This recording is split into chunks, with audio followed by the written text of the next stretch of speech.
শিক্ষার্থীরা, আশা করি ভালো আছো, সুস্থ আছো। সবাইকে আমার ঘরে আমার স্কুলে স্বাগতম জানিয়ে শুরু করছি আমাদের আজকের পাঠ। তোমরা সবাই বই খাতা কলম নিয়ে রেডি হও।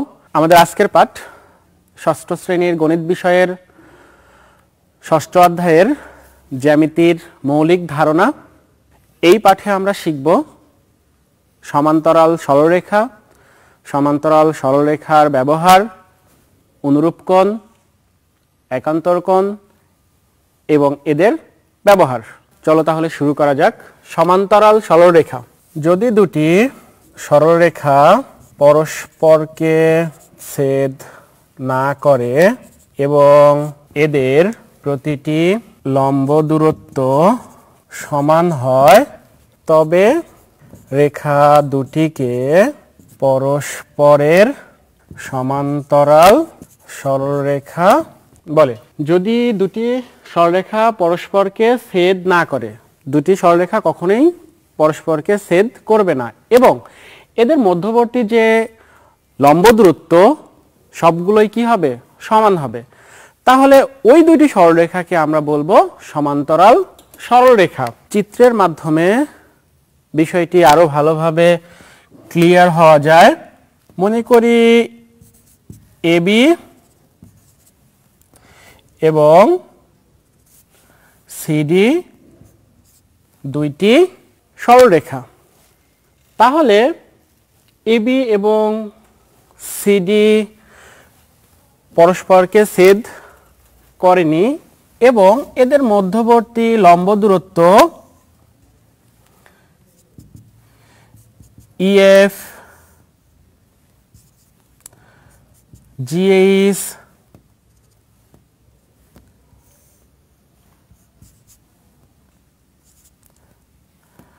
আর এস যদি প্রত্যেকটি লম্ব দূরত্বই সমান হয়, তাহলে আমরা এবি এবং সিডি সরলরেখা দুইটিকে বলতে পারবো সমান্তরাল সরলরেখা। সমান্তরাল সরলরেখা প্রকাশ করতে আমরা প্রতীক ব্যবহার করতে পারি। এবি সমান্তরাল চিহ্ন এটি, সি ডি। এভাবেও সমান্তরাল সরলরেখাকে প্রকাশ করা যাবে। আমরা বলতে পারি এবি সমান্তরাল সিডি এবং প্রতীক দিয়ে যদি লিখি তাহলে এভাবে লিখতে পারবো, এটাও একই বোঝাবে এবি এবং সিডি পরস্পর সমান্তরাল। এবার আমরা জানবো একান্তর কোণ, অনুরূপ কোণ, অন্তস্থ কোণ।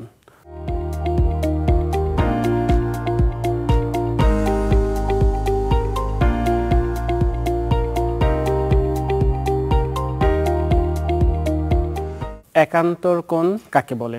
দুইটি সমান্তরাল সরলরেখাকে একটি রেখা তির্যকভাবে ছেদ করলে ছেদকের বিপরীত পাশে উৎপন্ন কোণ দুইটিকে পরস্পরের একান্তর কোণ বলে।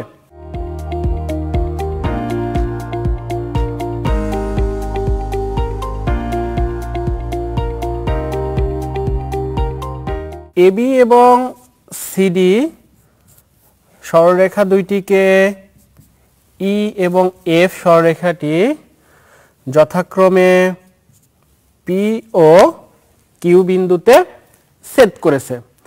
তাহলে দেখো, আমরা সংজ্ঞাতে বলেছি দুইটি সমান্তরাল সরলরেখাকে যদি একটি রেখা তির্যকভাবে ছেদ করে ছেদকের বিপরীত পাশে, তাহলে দেখো চিত্রে এটা আমাদের ছেদক রেখা, দুইটি কোণ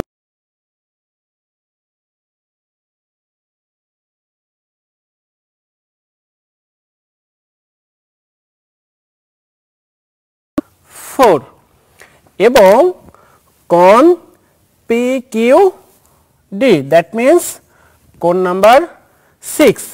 তাহলে এখানে কোণ 4 ও কোণ 6 পরস্পর একান্তর। দেখো এ পি কিউ এই কোণটি এবং পি কিউ ডি এই কোণটি পরস্পর ছেদকের বিপরীত পাশে এবং সমান্তরাল রেখা দুইটির বিপরীত পাশে একটু লক্ষ্য করলে দেখবে একই পাশে না, একই পাশে হলে দুইটি উপরে থাকবে অথবা দুইটি নিচে থাকবে। এটি আছে একটির উপরে এবং অন্যটির নিচে। আরো দুইটি একান্তর কোণ উৎপন্ন হয়েছে, কোণ বিপিকিউ এবং পিকিউসি। দ্যাট মিন্স কোণ এখানে 3 ও কোণ 5 পরস্পর একান্তর।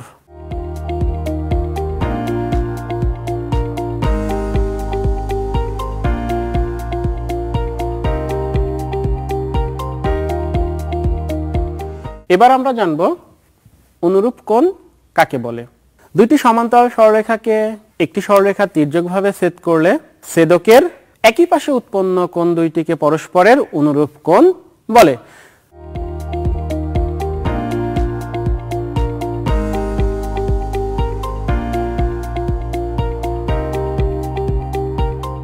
চিত্রের দিকে লক্ষ্য করো, এখানে কোণ এপিই, ছেদকের একই পাশে কোন কোণগুলো আছে? এই কোণগুলো। তাহলে দেখো এই কোণটি, তার মানে কোণ 1 ও কোণ 5 পরস্পর অনুরূপ কোণ। লক্ষ্য করো কোণ 1 এবং কোণ 5 ছেদকের একই পাশে এবং সমান্তরাল সরলরেখার, লক্ষ্য করবে সমান্তরাল সরলরেখার একই পাশে অবস্থিত। অতএব এই কোণ দুটিকে আমরা পরস্পরের অনুরূপ কোণ বলতে পারি। এখানে তাহলে দেখো আরো অনেকগুলো অনুরূপ কোণ আমরা পাবো, যেমন দেখো কোণ 4 এবং কোণ 8 ছেদকের একই পাশে এবং সমান্তরাল সরলরেখারও দেখো একই দিকে, দুইটি কোণই একই পাশেই অবস্থিত বা একই দিকেই অবস্থিত। সুতরাং আমরা কোণ 4 ও কোণ 8 কে বলতে পারি এরা পরস্পর অনুরূপ। এখানে আরো দুইটি অনুরূপ কোণ আছে, এটি দেখে নাও। কোণ নাম্বার 2 দ্যাট মিন্স বিপিই এবং কোণ ডিকিউপি দ্যাট মিন্স আমরা চিহ্নিত করেছি কোণ 6। এই দুইটি কোণও দেখো ছেদকের একই পাশে অবস্থিত এবং সমান্তরাল সরলরেখার একই দিকে অবস্থিত। সুতরাং এই কোণ দুইটিও পরস্পর অনুরূপ কোণ। আরো দুটি আমরা অনুরূপ কোণ পাবো, দেখো কোণ 7 এবং কোণ 3 ছেদকের একই পাশে অবস্থিত। দেখো ছেদকের ডান দিকে দুইটি কোণই এবং সমান্তরাল সরলরেখার একই দিকে। তাহলে আমরা কোণ 3 এবং কোণ 7 কে বলতে পারবো পরস্পর অনুরূপ কোণ।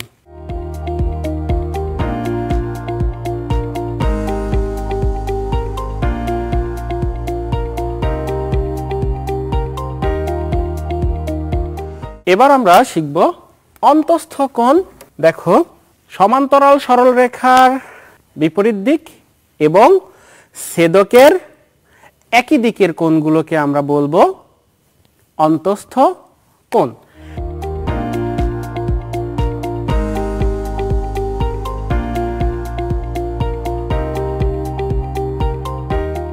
কোণ 4 এবং কোণ 5। তাহলে আমরা বলতে পারবো কোণ 4 ও কোণ 5 পরস্পর অন্তস্থ কোণ।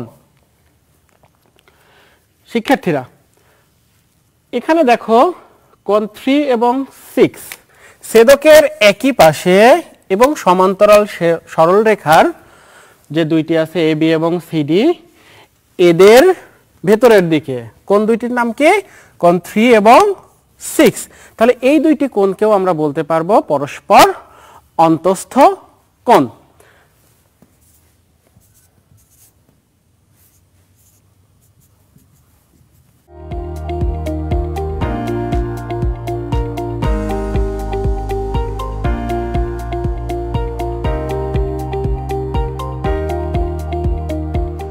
অনুরূপ কোণ, একান্তর কোণ এই সম্পর্কিত একটি প্রবলেম সমাধান করব। সবাই প্রথমে চিত্রটি অঙ্কন করে নাও।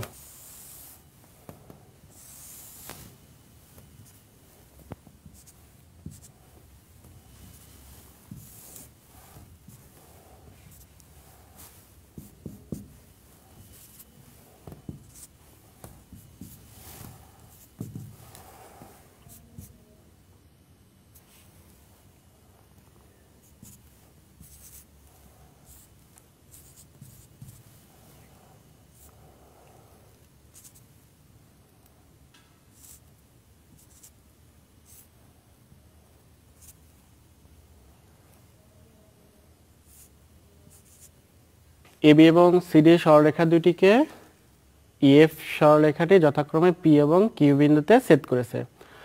দেওয়া আছে কোণ BP E is equal to 60 degree.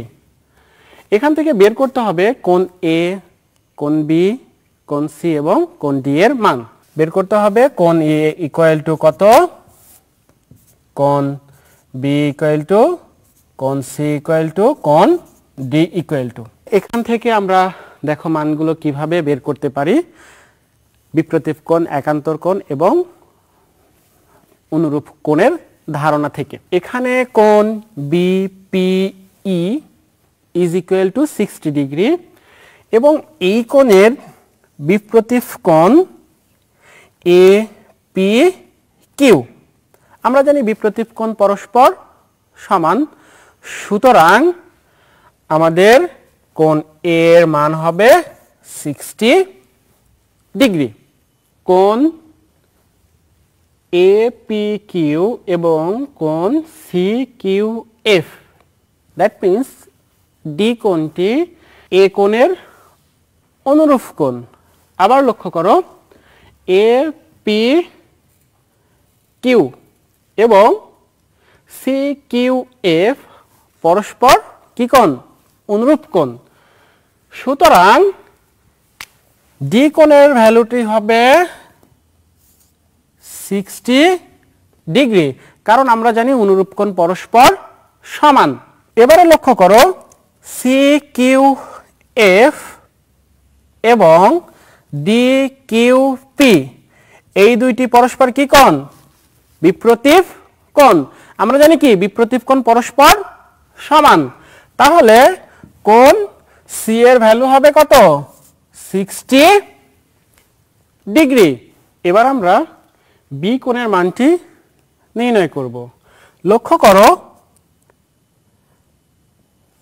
এটি একটি সরল কোণ। আমরা অলরেডি সি কোণের মান পেয়ে গেছি, সি কোণের মান 60 ডিগ্রি। তাহলে সরল কোণের মান কত? 180 ডিগ্রি। 180 ডিগ্রি থেকে 60 ডিগ্রি বাদ দিলে আমরা পেয়ে যাব বি কোণের মান। তাহলে দেখো আমরা লিখে ফেলি 180 মাইনাস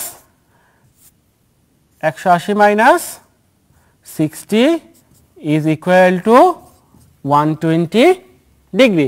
তাহলে দেখো আমরা বি পি ই কোণ 60 ডিগ্রি আমাদের দেওয়া ছিল, এখান থেকে আমরা এ বি সি এবং ডি কোণের মান নির্ণয় করে ফেললাম। কিসের মাধ্যমে নির্ণয় করে ফেললাম? অনুরূপ কোণ, একান্তর কোণ এবং বিপ্রতীপ কোণের ধারণা দিয়ে।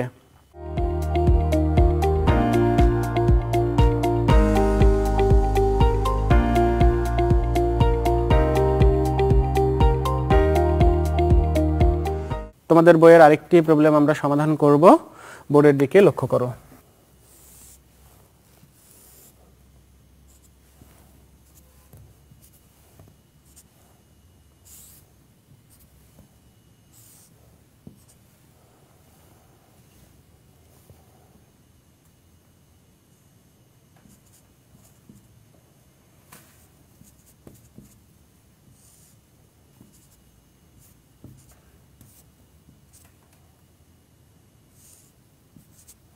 চিত্রটি লক্ষ্য করো, এখানে দুইটি কোণের মান দেওয়া আছে। এখান থেকে আমাদের এ বি সি এবং ডি কোণের মান নির্ণয় করতে হবে। তাহলে দেখো, প্রথমে আমরা এই 30 ডিগ্রির বিপরীত কোণ হলো সি কোণ। তাহলে সি কোণের মান কত হবে?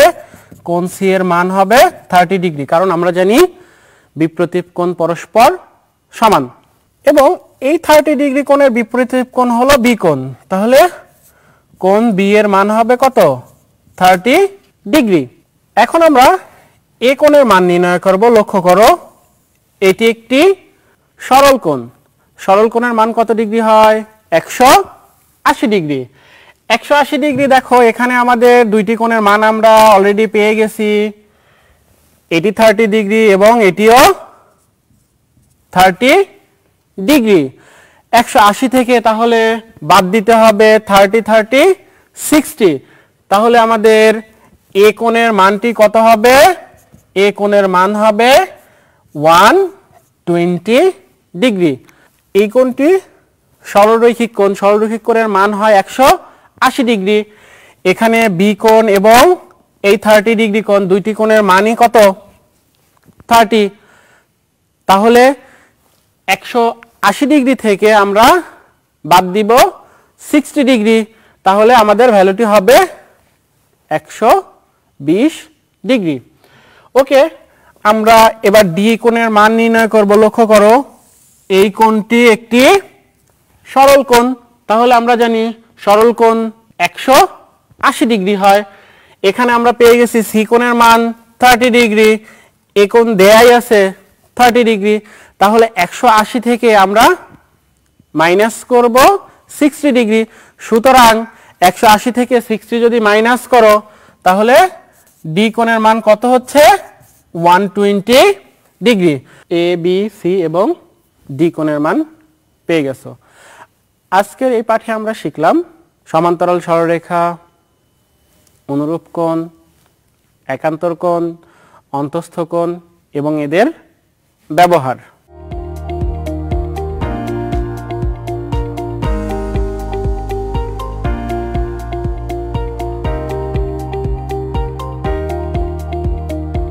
তোমাদের বাড়ির কাজটি তুলে নাও।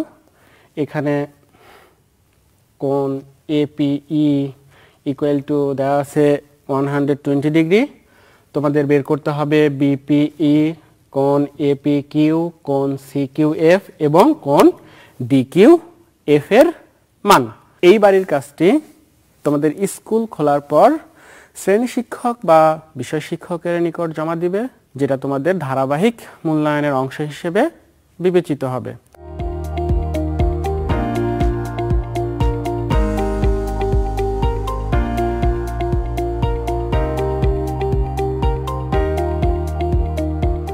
আমাদের এই ক্লাসটি কিশোর বাতায়ন ওয়েবসাইটে দেয়া থাকবে। যদি তোমরা পুনরায় দেখতে চাও, সেখান থেকে দেখতে পারবে। তোমাদের কোনো প্রশ্ন বা মতামত থাকলে আমাদের জানাবে। কমেন্টস বক্সে জানালে আমরা উত্তর দিব। এখানে তোমরা কুইজে অংশগ্রহণ করতে পারবে। কুইজের উত্তর দিয়ে নিজেকে সমৃদ্ধ করতে পারবে।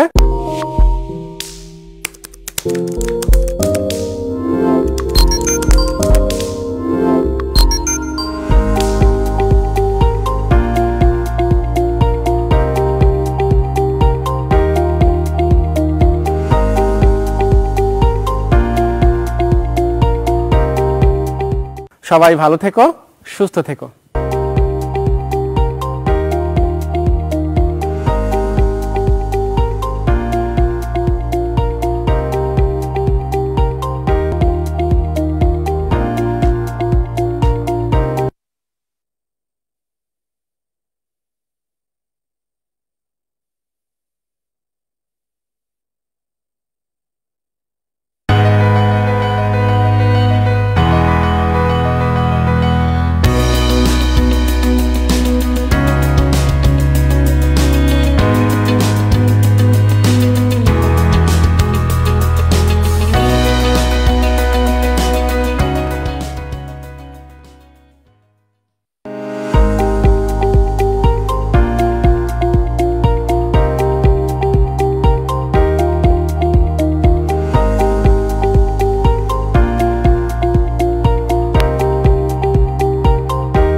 প্রিয় শিক্ষার্থীরা, শুভেচ্ছা নিও। আমার ঘরে আমার স্কুল অনুষ্ঠানে তোমাদের স্বাগত জানাচ্ছি। চলো আজকে আমরা সপ্তম শ্রেণীর বাংলাদেশ ও বিশ্ব পরিচয়ের অধ্যায়টি তোমাদের সাথে শেয়ার করব। প্রিয় শিক্ষার্থীরা, তোমরা তোমাদের টিভি স্ক্রিনের সামনে বই, খাতা এবং কলম নিয়ে বসে যাও এবং আমাদের ক্লাসটি উপভোগ করো। প্রিয় শিক্ষার্থীরা, তোমরা কিছু ছবি দেখতে পাচ্ছ। এই ছবিতে বাংলাদেশের কোন বিষয়গুলো তোমাদের মনে পড়ছে? একটু অনুমান করো তো। নিশ্চয়ই তোমরা বুঝতে পেরেছ। আমরা এই চিত্রগুলো দ্বারা নদী ভাঙন, বরফ গলন, ঘূর্ণিঝড়, তাপমাত্রা ইত্যাদি বিষয়কে ইন্ডিকেট করছি। তাহলে আমাদের আজকের পাঠের বিষয় তোমরা ইতিমধ্যে বুঝতে পেরেছ। অর্থাৎ আমাদের আজকের পাঠের বিষয় বাংলাদেশের জলবায়ুর প্রকৃতি ও জলবায়ু পরিবর্তনের কারণ। তাহলে চলো বন্ধুরা, আমরা এই অধ্যায়টি বা এই পাঠটি আলোচনার পরে কি শিখতে পারবো তা একটু জেনে নেই, অর্থাৎ আমাদের শিখন ফল জেনে নেই। আমরা আমাদের এই অধ্যায়টি পড়ার পরে আবহাওয়া ও জলবায়ুর উপাদানগুলোর সাথে পরিচিত হতে পারবো, বাংলাদেশের জলবায়ুর প্রকৃতি বা বৈশিষ্ট্য ব্যাখ্যা করতে পারবো এবং বাংলাদেশের জলবায়ু পরিবর্তনের কারণগুলো ব্যাখ্যা করতে পারবো। প্রিয় শিক্ষার্থীরা, তাহলে চলো আমরা প্রথমেই এই অধ্যায়ের মৌলিক কিছু বিষয়ের সাথে পরিচিত হয়ে নেই। প্রথমেই আমরা জানব আবহাওয়া কাকে বলে। নিশ্চয়ই তোমরা এই বিষয়টি তোমাদের পূর্ব ক্লাসে জেনেছ। তারপর আরেকবার আমরা একটু বুঝে নেই। আবহাওয়া হলো কোনো একটি এলাকার একদিন বা দিনের কোনো বিশেষ সময়ের সূর্যের তাপ, বায়ুর চাপ, আর্দ্রতা, মেঘাচ্ছন্নতা ও বৃষ্টিপাত ইত্যাদির সামগ্রিক অবস্থা। এবং আবহাওয়া প্রতিদিন, এমনকি ঘন্টায় ঘন্টায় বদলে যেতে পারে।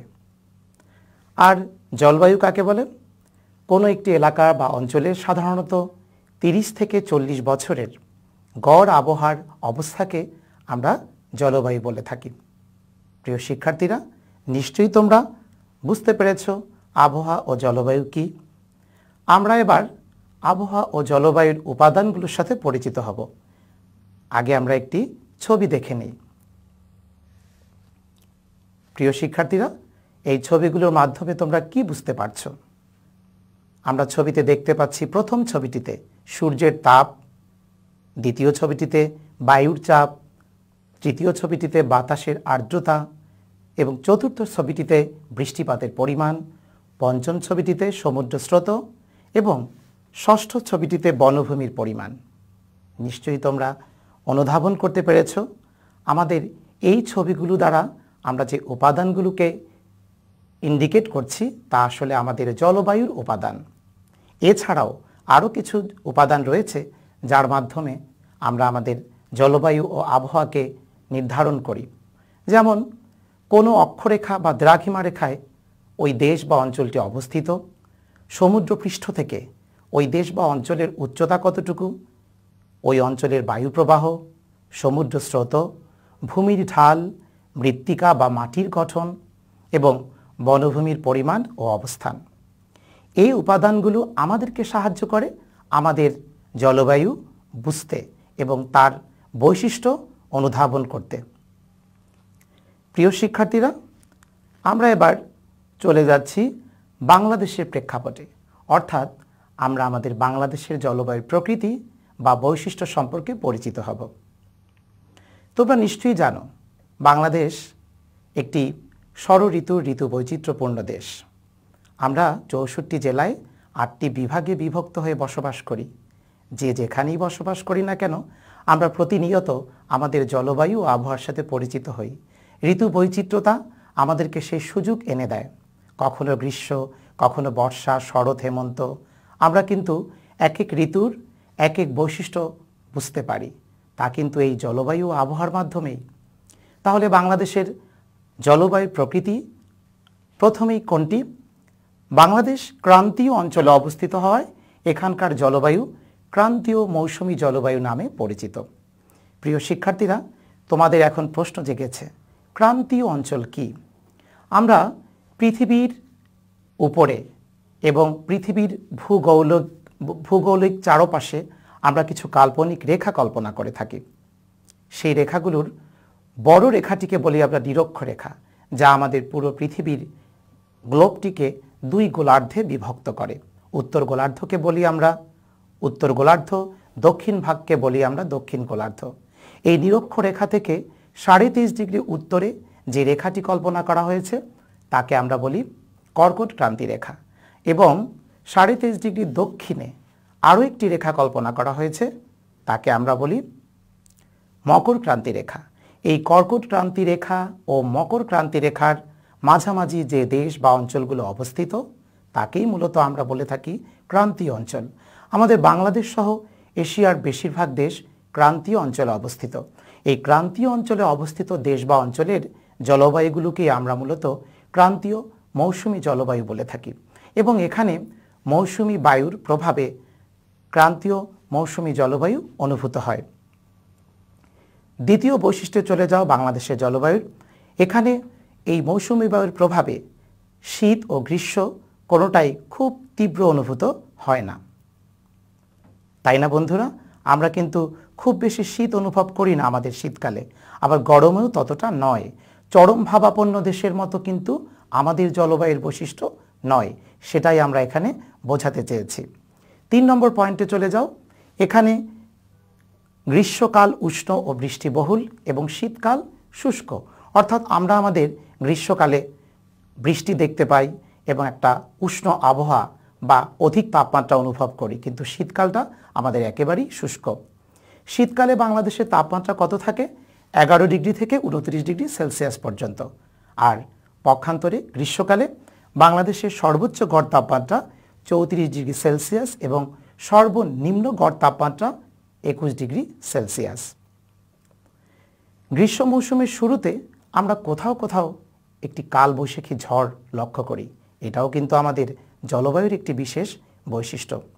এবং বঙ্গোপসাগরের দক্ষিণ দক্ষিণ পশ্চিম দিক থেকে প্রবাহিত জলীয় বাষ্পপূর্ণ মৌসুমী বায়ুর প্রভাবে বাংলাদেশে প্রচুর বৃষ্টিপাত হয়। বন্ধুরা, আমরা আমাদের সবশেষ দুটো বৈশিষ্ট্য জেনে নিই। এপ্রিল, মে এবং অক্টোবর, নভেম্বর বছরের এই দুটো সময়ে আমাদের বাংলাদেশের বেশ ঘূর্ণিঝড় ও জলোচ্ছ্বাস হয়ে থাকে। নিশ্চয়ই তোমরা এই এপ্রিল, মেতে বাংলাদেশের সুপার সাইক্লোন আম্পান লক্ষ্য করেছ। তাহলে এরপরে সর্বশেষ বৈশিষ্ট্যটি, বাংলাদেশের জলবায়ুকে আমরা বলে থাকি সমভাবাপন্ন জলবায়ু। সমভাবাপন্ন কথাটির অর্থ হচ্ছে আমাদের বাংলাদেশে প্রতিকূল ও অনুকূল দু ধরনের আবহাওয়াই বিরাজমান। প্রিয় শিক্ষার্থীরা, আমরা এবার আমাদের পরবর্তী টপিকসে চলে যাচ্ছি। এবার আমরা জলবায়ু পরিবর্তনের কারণ সম্পর্কে আলোচনা করব। আমরা তোমাদের পাঠ্যপুস্তকের আলোকে জলবায়ু পরিবর্তনের কারণ সম্পর্কে যা জানি দেখে নাও। প্রথম কারণটি হচ্ছে বৈশ্বিক উষ্ণায়ন। দ্বিতীয় কারণ গ্রিনহাউস গ্যাস বৃদ্ধি, বৃক্ষ নিধন, কলকারখানার কালো ধোঁয়া এবং জীবাশ্ম জ্বালানি। এছাড়াও আরও অনেক কারণ রয়েছে পৃথিবী তথা বাংলাদেশের জলবায়ু পরিবর্তনের জন্য, কিন্তু আমরা আমাদের পাঠ্যপুস্তকের আলোকে এই 5টি প্রধান কারণকে চিহ্নিত করে আলোচনা করার চেষ্টা করব। তাহলে চলো শিক্ষার্থীরা, আমরা প্রথমেই আলোচনা করব জলবায়ু পরিবর্তনের প্রথম কারণ, অর্থাৎ বৈশ্বিক উষ্ণায়ন নিয়ে। বৈশ্বিক উষ্ণায়ন শব্দটি তোমাদের কাছে কিছুটা অপরিচিত মনে হয়? না, শব্দটি অপরিচিত নয়, হয়তো আমাদের কাছে একটু দুর্বোধ্য মনে হচ্ছে। বৈশ্বিক উষ্ণায়ন কি? আমরা বৈশ্বিক উষ্ণায়ন বলতে বুঝি পৃথিবীর তাপমাত্রা বেড়ে যাওয়া, সহজ কথায়। এবং এই পৃথিবীর তাপমাত্রা বেড়ে যাওয়ার মূল কারণ হচ্ছে গ্রিনহাউস গ্যাস বৃদ্ধি। আমরা প্রতিনিয়ত মানুষ আমাদের বিজ্ঞান ও প্রযুক্তির ব্যবহারের মাধ্যমে carbon dioxide, nitrous oxide, methane, hydrochlorofluorocarbon এবং ক্লোরোফ্লোরোকার্বন ইত্যাদি গ্যাস, যাকে আমরা গ্রিনহাউস গ্যাস বলি, এগুলো প্রতিনিয়ত বায়ুমণ্ডলে তার নিঃসরণ বৃদ্ধি করছে। এর ফলে আমাদের তাপমাত্রা পৃথিবীর বেড়ে যাচ্ছে। তাপমাত্রা বেড়ে গেলে কি হবে? অস্বাভাবিকভাবে তাপমাত্রা বেড়ে গেলে মেরু অঞ্চলের বরফগুলো গলে যাবে। বরফ গলা পানিতে আমাদের সমুদ্রপৃষ্ঠের উচ্চতা বেড়ে যাবে। ফলস্বরূপ বাংলাদেশের নিম্নাঞ্চল সহ পৃথিবীর সমুদ্র তীরবর্তী দেশগুলো ডুবে যাওয়ার আশঙ্কা দেখা দিবে। তাহলে বিষয়টি আমাদের জন্য নিশ্চয়ই একটি অশনি সংকেত। আমরা জলবায়ু পরিবর্তনের ব্যাপারে তাহলে সজাগ থাকব। চলো শিক্ষার্থীরা, আমরা পরবর্তী কারণটি দেখে নেই। গ্রিনহাউস প্রতিক্রিয়া। গ্রিনহাউস প্রতিক্রিয়া কি? বৈশ্বিক উষ্ণায়নের আবার অন্যতম কারণ হচ্ছে এই গ্রিনহাউস প্রতিক্রিয়া। আমরা জানি গ্রিনহাউস প্রতিক্রিয়া সৃষ্টি হয় মূলত কতগুলো গ্রিনহাউস গ্যাসের অধিক বৃদ্ধির ফলে। বায়ুমণ্ডলে এই গ্যাসগুলোর নিঃসরণ অধিক মাত্রায় বেড়ে গেলে আমাদের পৃথিবীর তাপমাত্রা বেড়ে যায়, তখন আমরা বৈশ্বিক উষ্ণায়নের শিকার হই এবং এর জন্য মূলত আমরা মানুষই সবচেয়ে বেশি দায়ী। তাহলে আসো শিক্ষার্থীরা, আমরা ভালোভাবে একটু বুঝে নেই গ্রিনহাউস প্রতিক্রিয়াটা কি, এটা কিভাবে আমাদের বায়ুমণ্ডলে ঘটে থাকে। গ্রিনহাউস প্রতিক্রিয়া কি? তোমরা জানো আমাদের এই পৃথিবী একটি আদর্শ গ্রহ। মহাজগতে অন্য সকল গ্রহের মধ্যে আমাদের পৃথিবীকে আমরা বলি আদর্শ গ্রহ, কারণ আমাদের পৃথিবীর বায়ুমণ্ডল উদ্ভিদ, প্রাণী ও মানুষের বসবাসের জন্য সবচেয়ে বেশি উপযোগী। কিন্তু প্রিয় শিক্ষার্থীরা, তোমরা জানো আমাদের এই পৃথিবীর রয়েছে একটি চমৎকার বায়ুমণ্ডলীয় স্তর। আমরা কি জানি? স্ট্রাটোমণ্ডল, ট্রোপোমণ্ডল, ওজোনমণ্ডল এবং তাপমণ্ডল, এই 4টি বায়ুমণ্ডলীয় স্তর আমাদের পৃথিবীর বায়ুমণ্ডল ঘিরে আছে। কিন্তু আমরা দেখতে পাচ্ছি ওজোন মণ্ডলটি আমাদের পৃথিবীকে সবচেয়ে বেশি নিরাপদ রাখে। কিভাবে নিরাপদ রাখে? সে সূর্যের অতি বেগুনি রশ্মি থেকে আমাদের পৃথিবীকে রক্ষা করে। অর্থাৎ সরাসরি সূর্যের অতি বেগুনি রশ্মি আমাদের পৃথিবীতে চলে আসতে পারে না। একটি ছাঁকুনির মতো করে এই ওজোন মণ্ডল তা ছেঁকে রেখে সূর্যের প্রয়োজনীয় তাপ ও আলোটুকু আমাদের পৃথিবীতে পাঠিয়ে দেয়, যার কারণে আমরা পৃথিবীতে আরামপ্রদ একটি আবহাওয়া দেখতে পাই। কিন্তু আমরা মানুষ প্রতিনিয়ত গাড়ি, কলকারখানার কালো ধোঁয়া, রেফ্রিজারেটর, অ্যারোসল, এয়ার কুলার ইত্যাদি ব্যবহারের মাধ্যমে আমাদের বায়ুমণ্ডলে কার্বন ডাইঅক্সাইড গ্যাস তথা গ্রিনহাউস গ্যাস বৃদ্ধি করছি। এই গ্রিনহাউস গ্যাসগুলো আমাদের ওজোন মণ্ডলকে নষ্ট করে দিচ্ছে, অর্থাৎ ওজোন মণ্ডলটাকে ছিদ্র করে দিচ্ছে। এর ফলে সূর্যের অতি বেগুনি রশ্মি সরাসরি পৃথিবীতে চলে এসে আমাদের এই সবুজ পৃথিবী অর্থাৎ আমাদের এই গ্রিনহাউসকে নষ্ট করে দিচ্ছে, বাস অনুপযোগী করে দিচ্ছে। এটাকে আমরা বলে থাকি গ্রিনহাউস প্রতিক্রিয়া। তাহলে এই গ্রিনহাউস প্রতিক্রিয়াও কিন্তু আমাদের জলবায়ু পরিবর্তনের একটি অন্যতম কারণ। প্রিয় শিক্ষার্থীরা, চলো এবার আমরা দেখে নেই আরেকটি কারণ, বনভূমি ধ্বংস। আমরা প্রতিনিয়ত গাছপালা কাটছি, জনসংখ্যা বৃদ্ধি পাচ্ছে। বর্ধিত জনসংখ্যার চাপে আমরা ঘরবাড়ি নির্মাণ ও আসবাবপত্র তৈরি করতে গিয়ে আমাদের গাছগুলো নির্বিচারে কেটে ফেলছি। বিশেষজ্ঞরা বলছে যে একটি দেশের মোট আয়তনের 25% বনভূমি থাকা প্রয়োজন, কিন্তু সেখানে আমাদের বাংলাদেশে রয়েছে মাত্র 17%। পরবর্তী কারণ জলবায়ু পরিবর্তনের জীবাশ্ম জ্বালানির অধিক ব্যবহার। আমরা এবার একটু জেনে নেব জীবাশ্ম জ্বালানি কি। প্রিয় শিক্ষার্থীরা, তোমরা নিশ্চয়ই তোমাদের আগের ক্লাসগুলোতে জেনেছ অনবায়নযোগ্য ও নবায়নযোগ্য জ্বালানি শক্তি।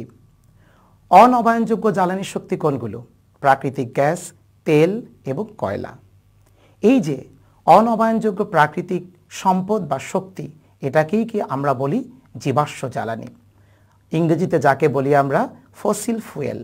এই জীবাশ্ম জ্বালানির অধিক মাত্রায় ব্যবহার ঘটাচ্ছে মূলত পৃথিবীর শিল্পোন্নত দেশগুলো। শিল্পোন্নত দেশগুলোর অধিক মাত্রায় জীবাশ্ম জ্বালানির ফলে আমাদের পৃথিবীর তাপমাত্রা এবং বায়ুমণ্ডল উত্তপ্ত হচ্ছে এবং উষ্ণায়ন ঘটছে। এর কারণে আমরা ক্ষতিকর ফল ভোগ করছি আমাদের উন্নয়নশীল দেশগুলো।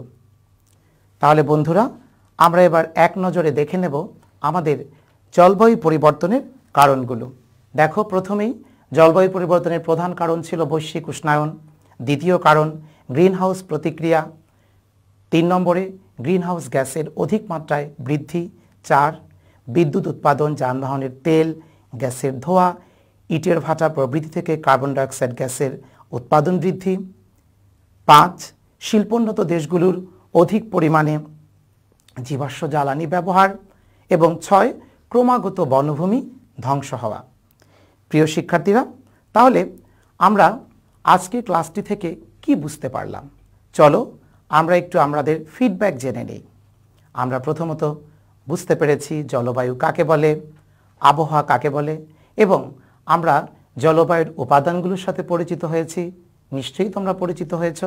এবং আমরা বাংলাদেশের জলবায়ুর প্রকৃতি বা বৈশিষ্ট্য সম্পর্কে জেনেছি। আমাদের বাংলাদেশের জলবায়ু নাতিশীতোষ্ণ, এটা চরম ভাবাপন্ন নয় এবং সমভাবাপন্ন। মৌসুমি বায়ুর প্রভাবে এখানে প্রচুর বৃষ্টিপাত হয় গ্রীষ্মকালে, শীতকাল থাকে শুষ্ক, কালবৈশাখী ঝড় হয় এবং আমাদের জলবায়ুটি মোটামুটিভাবে সমভাবাপন্ন, অর্থাৎ মানুষ, প্রাণী, উদ্ভিদের জন্য একটি আদর্শ বাসযোগ্য দেশ। এই সুন্দর জলবায়ুটিকে আমরা জলবায়ু পরিবর্তনের হাত থেকে রক্ষা করার জন্য আমরা জেনেছি জলবায়ু পরিবর্তনের কারণগুলো, এবং এই জলবায়ু পরিবর্তনের কারণগুলো জেনে আমরা সচেতন হব। আমরা প্রাকৃতিক ও মানব সৃষ্ট যে কোনো কারণেই যদি জলবায়ু পরিবর্তন ঘটে থাকে সেক্ষেত্রে আমরা সচেতন হব। আমরা মানুষ জলবায়ু পরিবর্তনের যে কারণের জন্য দায়ী সে কারণগুলো থেকে আমরা বিরত থাকব।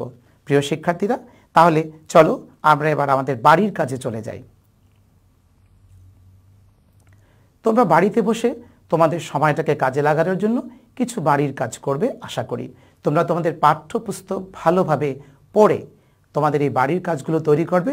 আমি আজকের বাড়ির কাজগুলো তোমাদের পাঠভিত্তিক বই থেকে দিয়েছি, অর্থাৎ যতটুকু আমরা আজকে পড়িয়েছি। প্রশ্নগুলো কি? জলবায়ুর উপাদানগুলো কি কি? নিশ্চয়ই তোমরা জেনেছো ভালোভাবে।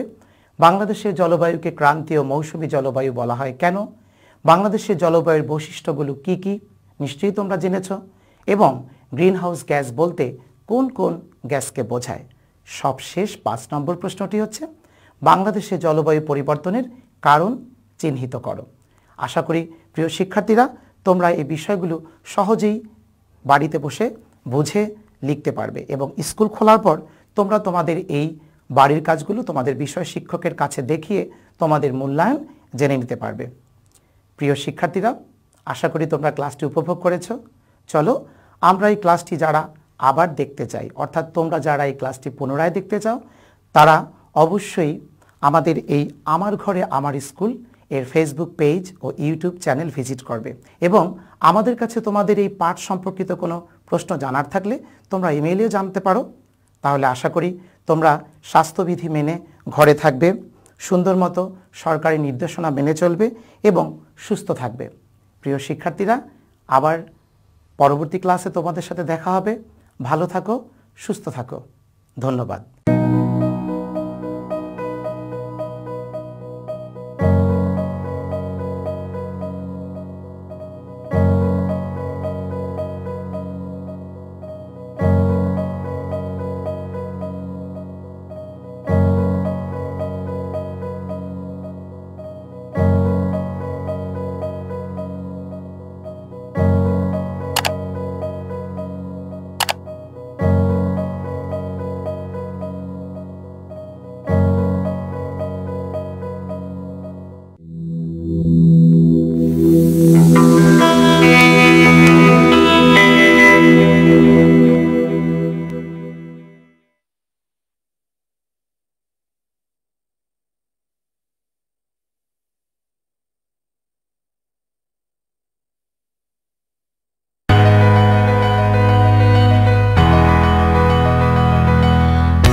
Hello students, how are you? I think you are fine and safe also. Okay, we are going to read English first paper class 8 today. Our today's lesson is very interesting. I think you will enjoy it. First of all, look at the picture. Students, what are you seeing in the picture? Yes, there are boats and the boats are in the canal or by the river side. No? Yes. And what are there in the boards? There are lot of fruits, vegetables and other things. And who are the people on the boat? They are buying and selling these things. Where we go to buy something? Of course, to a market or in Bangla, bazaar. So it's the market. And how is the market? Yes, it's a floating market. Now guess, where is the market? Yes, in the previous lesson, you know Mita and Zara are now in Thailand. So the market is in Thailand. So today our lesson is the Tha Kha floating market, and it is in Thailand. Students, the topic is from Unit 6, Lesson 9, Tha Kha floating market. Okay, the topic is so interesting because today we are going to see a floating market. Okay. Now there is a passage in your book. You have to read the passage silently. Why you read? You have to answer a focus question and you have to find out the new vocabulary. I am writing the question on the board. How did Mita and Zara reach to the market? Okay, so students, read the passage silently and individually.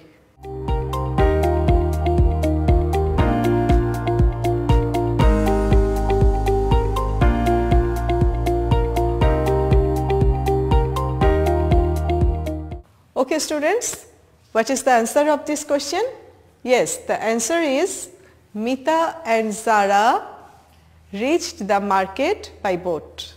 Yes, and you have find some difficulties in some new vocabulary.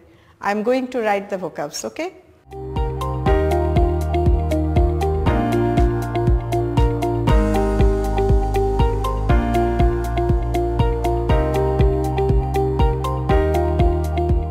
So the new vocabulary I have already written on the board. Look at the vocabulary. Have you seen it? Sharp at 7. Mita and Zara reached the Tha Kha market sharp at 7.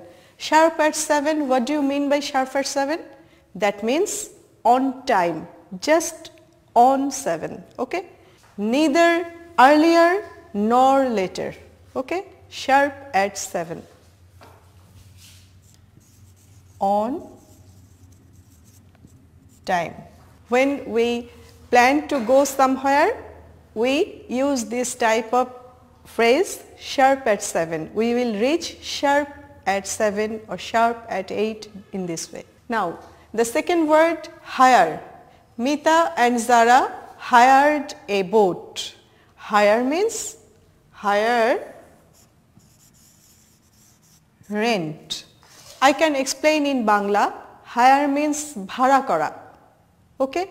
When we want to go somewhere, we can hire a rickshaw or we can hire a car. Okay? So, what will be the sentence? Let's hire a car. Okay. The next word, row. Now, I think I can draw a picture. Okay?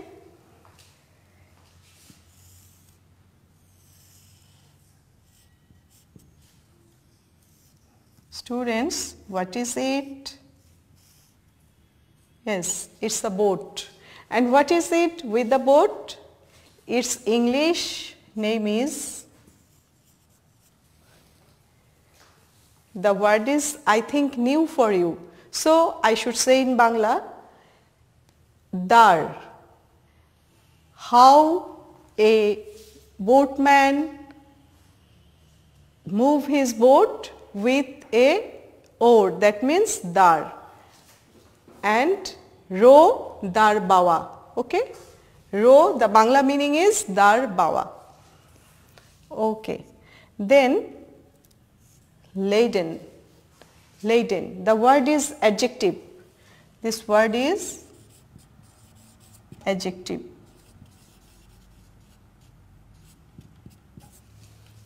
Laden. Laden, I can say laden means full. Okay, go to the slide, look at the picture. Yes, we can see a mango tree that is full of mangoes. So we can tell the tree is laden with a lot of fruits. Okay. Now the word seller. Okay, the basic word is sell. Sell is a verb, and I can say the Bangla meaning sell bikroy kora, bikri kora, okay, and this is verb, and if we add er it will be seller. Adding er, sell becomes seller and it's a noun. Seller means je bikri kore, okay, in Bangla. Another word is buyer, and the basic word is buy. Buy means, again I am saying in Bangla, buy kena, okay, and if we add er it becomes noun, that means kreta, je kene, okay. Now another word, delicious, okay. Look at the spelling, delicious. Look at the picture, what can you see? Some foods, they are delicious and yummy. When we look at some tasty food, we can say delicious, okay. So delicious means tasty. Another word is display. You know, this word display, it can be verb and it can be also a noun. If it will be a verb, then we can say, I am telling a sentence, then we can say the shop is displaying their new dresses, okay. In this sentence, display is a verb, and if we use it as noun, then we can say, I go the fair and saw a lot of display of fruit, okay. In this sentence, this display is noun. So display means show. Another word is sale. Look at the spelling, S-A-L-E, sale. This is noun, okay. You will understand the word if I give you an example. Yes, the example will be the shopkeepers have to complete their sale before Eid. In this sentence, which is the verb? Yes, complete. Have to complete their sale before Eid. So complete verb and the sale is noun. Then another word, chit chat. Chit chat means, look at the picture. Yes, in the picture we can see two boards. In one board, a woman is selling something. She is showing some goods. And in another board, some people are picking some goods and they are in a conversation. This informal conversation is called chit chat. That means chit chat means informal talking. Informal talking. Okay students, the passage, first passage already we have explained the vocabs, and after the passage there is some questions. Go through the questions and try to find out the answers. Okay?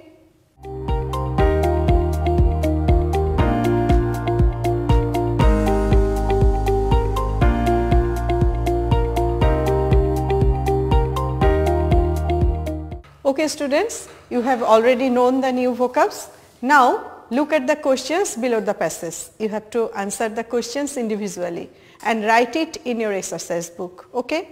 Now go to the second passage, another passage in section B, and in the passage there are also some new words I am writing. One is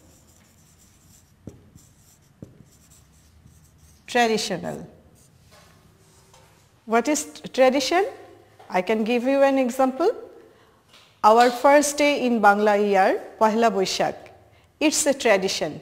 Okay, we celebrate the Bangla New Year as a traditional festive. Now another word, native. Native. Look at the picture, student. Can you see a woman? Yes. What do you think? Where is she from? Yes, she is from Thailand. She is the native of Tha Kha. Native means someone from a particular place or particular country. And we can also say our native language is Bangla. Okay? So, have you understood the meaning of native? Yes.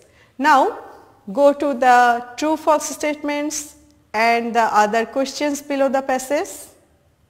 Yes. Try to answer the questions and try to find out the true false statements, whether it is true or false.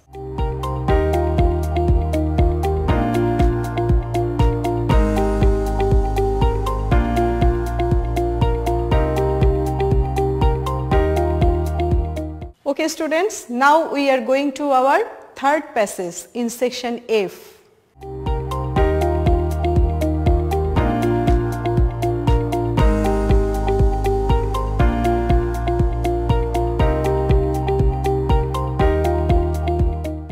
Read the passage. Yes, there are some new words also in this passage I am writing. One is pad Thai. What is pad Thai? Look at the picture. It's the local food of Thailand. It's the noodles mixed with shrimp, vegetables and roasted nuts. Yes, yummy, no? Another new word I am writing Kanam Krok. And look at the picture. Yes, it's a Thai food also, and it is a coconut made pancake and it is very sweet and delicious. Another word is easy going. The word is easy going. Easy going means suppose a person is very comfortable to you. That means you can mix with him comfortably. So he is easy going to you. And easy going means not only it used to a person, also with a situation. That means my life is very easy going. We can also use in this way. Okay? Now read the passage, and after reading there are some questions below it. So try to answer the questions. Okay students?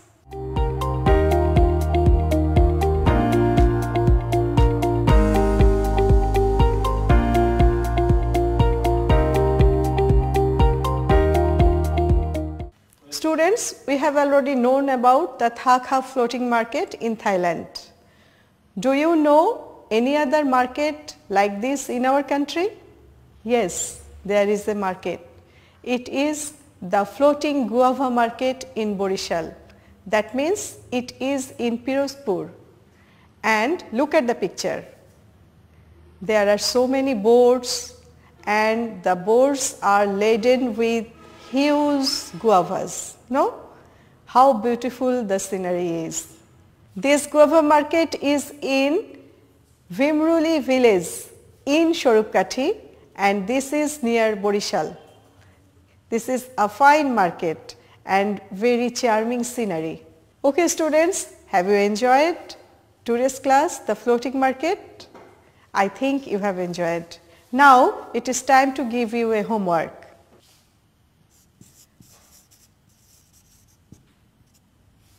Describe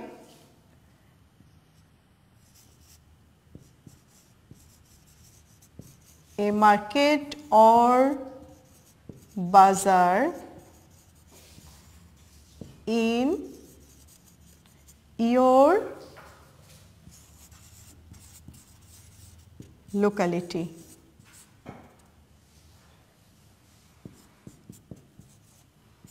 So students, this is your homework.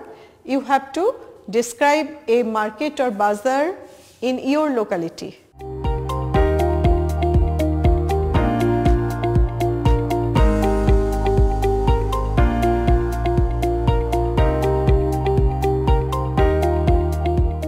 Students, what we have learned from today's lesson?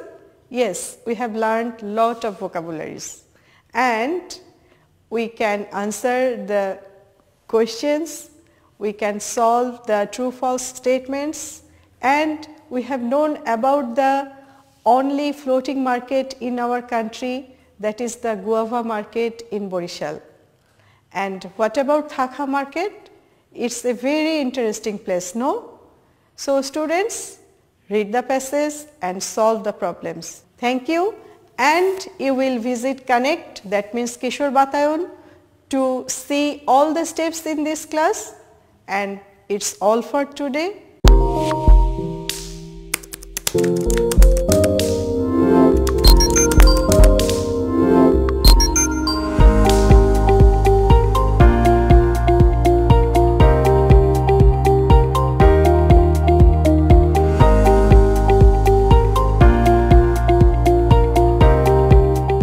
Goodbye. Thank you.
তোমরা নিশ্চয়ই ভালো আছো।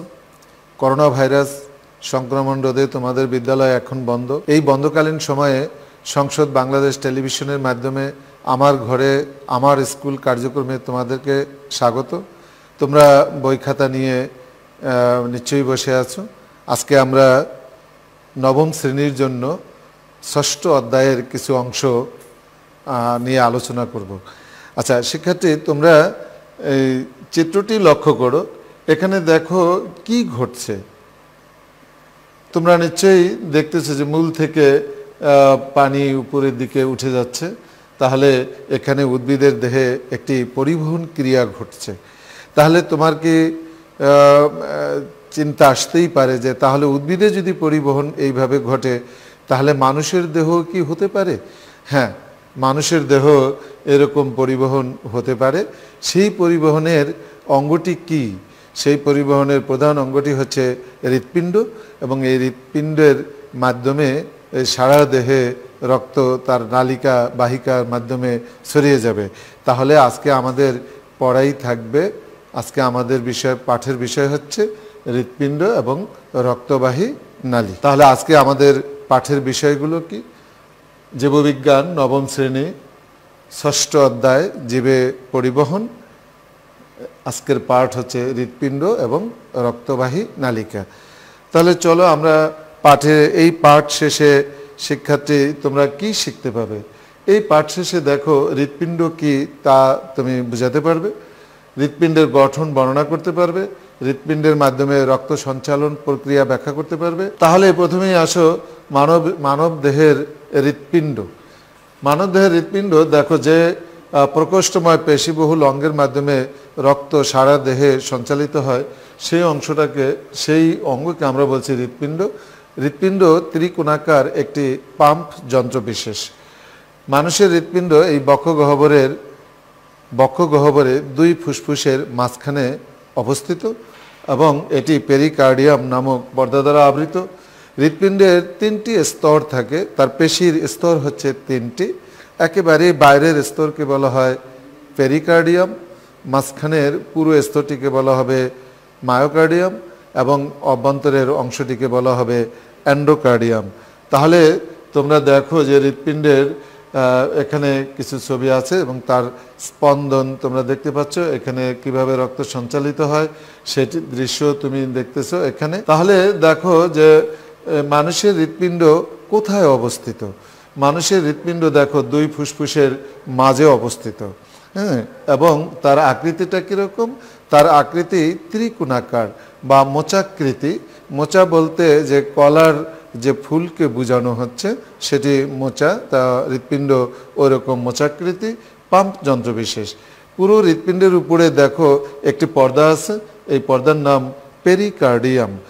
হৃৎপিণ্ড তার এই যে 3টি পেশি স্তর যে বিদ্যমান, সেই 3টি পেশি স্তর একেবারেই বাইরের স্তরকে তোমরা দেখো যে এপিকার্ডিয়াম যোজক কলা দিয়ে গঠিত, আবরণী কলা দিয়ে আবৃত।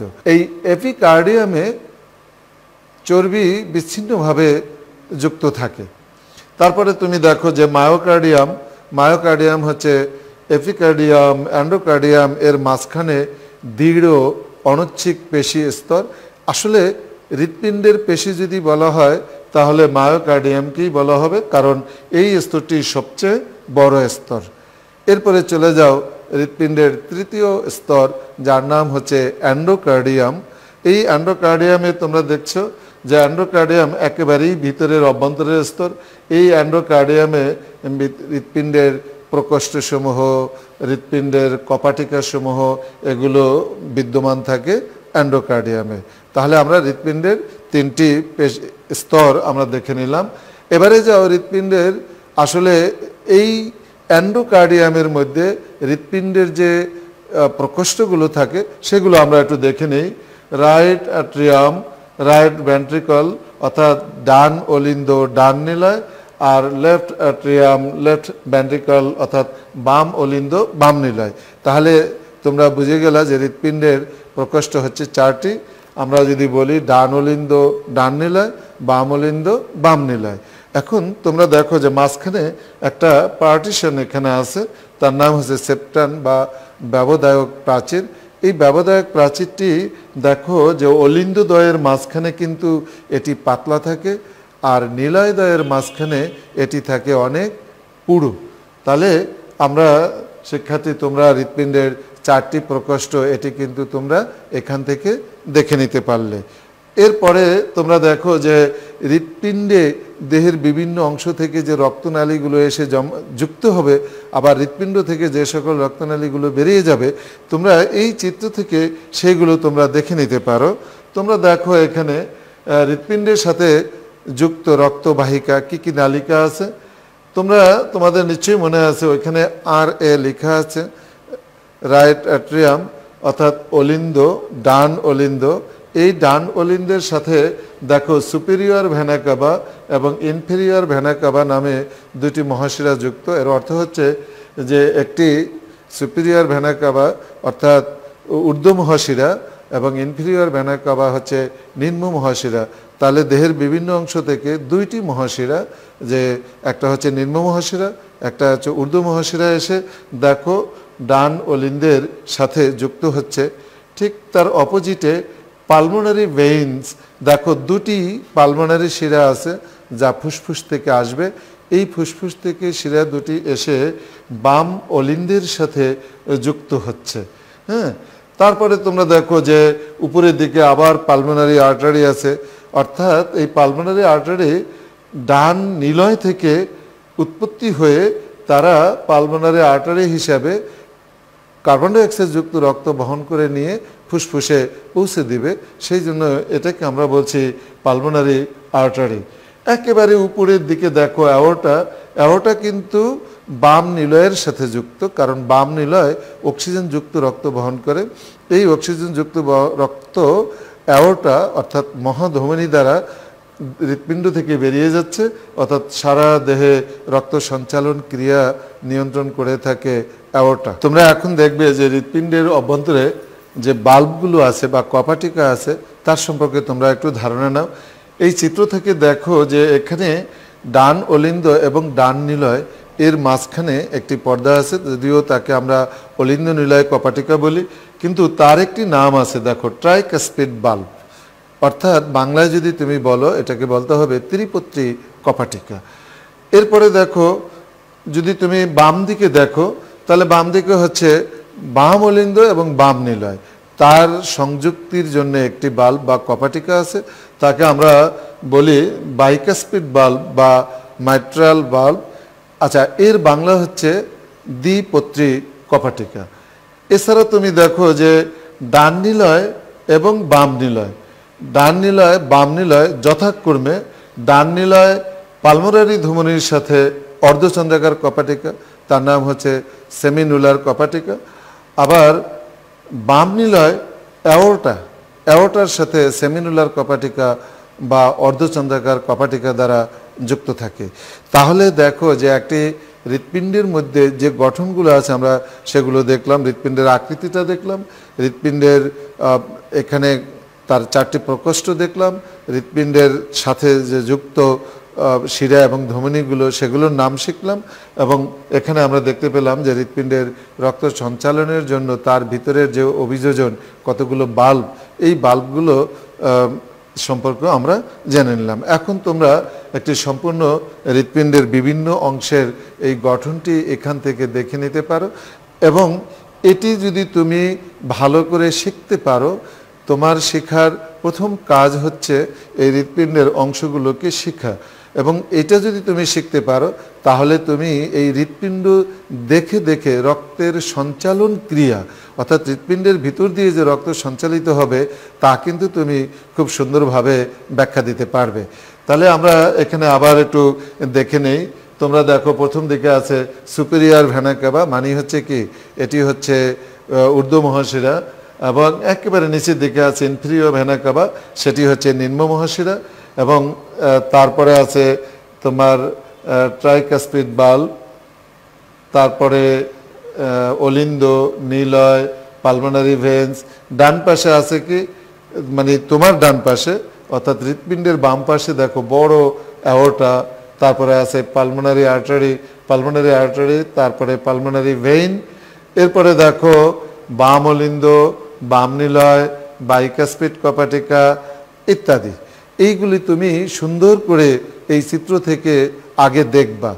আগে তোমার কাজ হলো এই লম্বচ্ছেদের ছবিটি অঙ্কন করা, সুন্দর করে এর নামগুলো আগে লেখা এবং আয়ত্ত করা, এরপরে তুমি রক্ত সঞ্চালনে যাবে। তাহলে আমরা এখন রক্ত সঞ্চালন প্রক্রিয়া নিয়ে আলোচনা করব। রক্ত সঞ্চালন মানুষের এই হৃৎপিণ্ডের ভিতর দিয়ে কিভাবে রক্ত সঞ্চালিত হয়, এই তোমরা এই ভিডিওটি দেখে শিখে নিতে পারো। এখানে দেখো এই রক্ত সঞ্চালন একটি দ্বিচক্র প্রক্রিয়া, মানব দেহের রক্ত সঞ্চালন দ্বিচক্র প্রক্রিয়া। এর কারণ হচ্ছে তুমি এই হৃৎপিণ্ড থেকে দেখে নাও দুই পাশে দুই ধরনের রক্ত প্রবাহিত হয়। আমি এই ডান পার্শ্ব দিয়ে দেখতে পাচ্ছি যে এখানে শুধু কার্বন ডাই অক্সাইড যুক্ত রক্ত পরিবাহিত হবে, আর বাম পার্শ্ব দিয়ে শুধুমাত্র অক্সিজেন যুক্ত রক্ত প্রবাহিত হবে। তুমি বুঝার সুবিধার্থে আমরা তোমাকে বলছি, এখানে যতটুকু নীল কালার বর্ণ দেখতে পাচ্ছ এটি কিন্তু কার্বন ডাই অক্সাইড রক্তের পরিবহন হবে, আর যেটুকু বাদামি দেখতে পাচ্ছ আমার বাম অর্থাৎ হৃৎপিণ্ডের বাম দিক দিয়ে, সেখানে কিন্তু অক্সিজেন যুক্ত রক্ত পরিবাহিত হবে। তাহলে তুমি দেখতেই পাচ্ছ যে হৃৎপিণ্ডের মধ্যে হৃৎপিণ্ডে একটি সংকোচন এবং প্রসারণ ক্ষমতা আছে। হৃৎপিণ্ড ক্রমাগত সংকুচিত এবং প্রসারিত হয়। এই ক্রমাগত সংকোচন এবং প্রসারণকে হৃদস্পন্দন বলে। হৃৎপিণ্ডের সংকোচনকে বলা হয় সিস্টল এবং প্রসারণকে বলা হয় ডায়াস্টল। এই সিস্টল এবং ডায়াস্টল এর ফলেই হৃদস্পন্দন তৈরি হয়। এই হৃদস্পন্দনের কারণেই কিন্তু হৃৎপিণ্ডে রক্ত প্রবেশ করে, আবার হৃৎপিণ্ড থেকে রক্ত বেরিয়ে যায়। তাহলে আমরা দেখি কিভাবে এই প্রক্রিয়াটি চলে। এখানে তোমরা দেখো যে হৃৎপিণ্ডের রক্ত সঞ্চালনের ক্ষেত্রে প্রথমেই তুমি দেখো যে দেহের বিভিন্ন অংশ থেকে এই নিম্ন মহাশিরা এবং ঊর্ধ্ব মহাশিরা দ্বারা এই কার্বন ডাই অক্সাইড যুক্ত রক্ত অলিন্দ যখন রক্ত প্রবেশ করে অলিন্দদ্বয় প্রসারিত হয়, কিন্তু ঠিক তার পরক্ষণেই নিলয়দ্বয় প্রসারিত হয়। এর কারণ হচ্ছে ডান অলিন্দ থেকে কার্বন ডাই অক্সাইড যুক্ত রক্ত ত্রিপত্রী কপাটিকা অর্থাৎ ট্রাইকাসপিড বাল্ব ভেদ করে ডান নিলয়ে প্রবেশ করে, এবং বাম অলিন্দ থেকে অক্সিজেন যুক্ত রক্ত বাইকাসপিড কপাটিকা ভেদ করে বাম নিলয়ে প্রবেশ করে। এতে এই উভয় নিলয়ই এখন প্রসারিত হবে।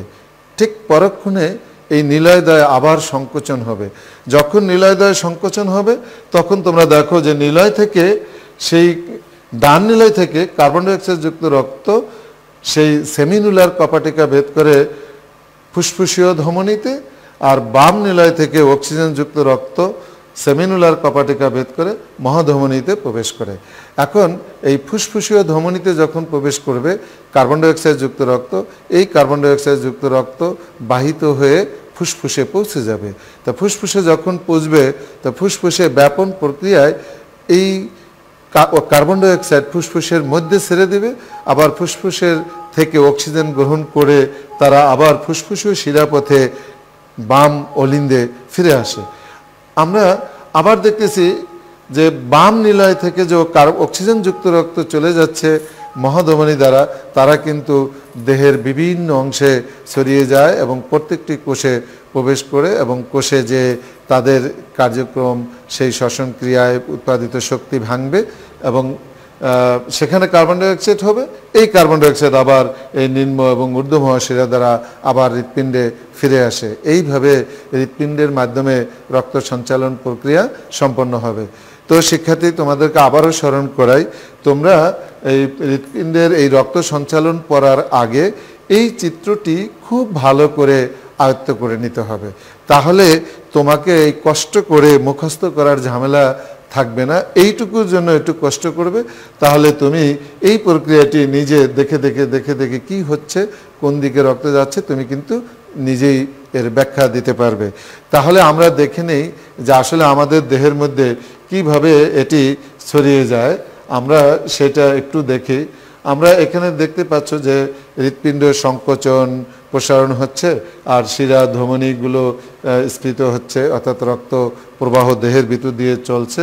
আমরা এই ছবিটি একটু দেখতে চাই, তোমরা এটি খুব ভালো করে দেখে নাও। এটিও কিন্তু তোমার বইতে দেওয়া আছে, হয়তো তুমি বুঝবে কিনা। এখানে আমরা একটু দেখি, আমি এখানে কতগুলো নাম্বার ইউজ করেছি। তোমরা দেখো, এক নাম্বার হচ্ছে একটি মানব দেহ।